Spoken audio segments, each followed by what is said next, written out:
Hello everyone. তো দেখো আজকে আমি একটা নতুন রেসিপি ট্রাই করব, চিকেন প্যাটিস। তো এর জন্য আমি চিকেন একটু নিয়ে কিমা করে নিয়েছি, এখানে পেঁয়াজ কুচি নিয়েছি আর রসুন কুচি নিয়েছি। তো এটা আমি গরম তেলটা গরম হয়ে গেলে এতে আমি কুচানো রসুন দিয়ে দেব, তারপর কুচো পেঁয়াজগুলো দিয়ে ভালো করে ভেজে নেব। এটা আমি chicken patties first time try করছি।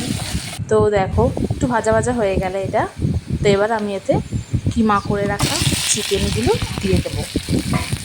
কিমা করে রাখা চিকেনগুলো দিয়ে দিলাম, দিয়ে ভালো করে এটা ভাজা ভাজা যখন হালকা ভাজা হয়ে যাবে তখন আমি এতে দেব স্বাদ মতো নুন, একটু হলুদ গুঁড়ো দেবো আর একটু লঙ্কার গুঁড়ো দিয়ে দেবো। তো দিয়ে ভালো করে মশলা এই কিমাটা করব, ভালো করে ভাজা। এই যে আমি ময়দা মাখার ডোটা রেডি করে নিয়েছি। এইবারে আমার চিকেনটা দেখো ভাজা ভাজা হয়ে যাচ্ছে, তো আমি এর মধ্যে একটু টমেটো সস দিয়ে দিয়েছি।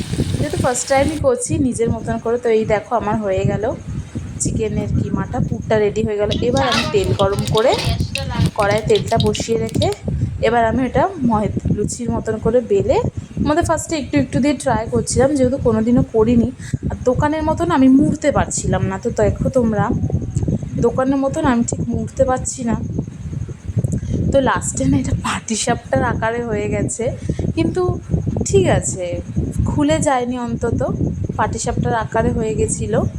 আবার কিছু কিছু বক্সও হয়ে গেছিলো ছোট ছোট, কিন্তু ঠিক আছে খুলে যায়নি যেহেতু ফার্স্ট টাইম করছি।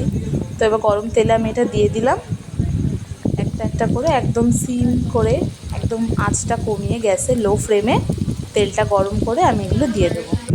দিয়ে একদম দেখো লালচে লালচে ভাজা ভাজা হয়ে এসছে, একদম একটু উলট পালট করে নিচ্ছি, দুপাশটা ভালো করে লালচে লালচে করে ভেজে তুলে নিলেই চিকেন প্যাটিস রেডি। সস দিয়ে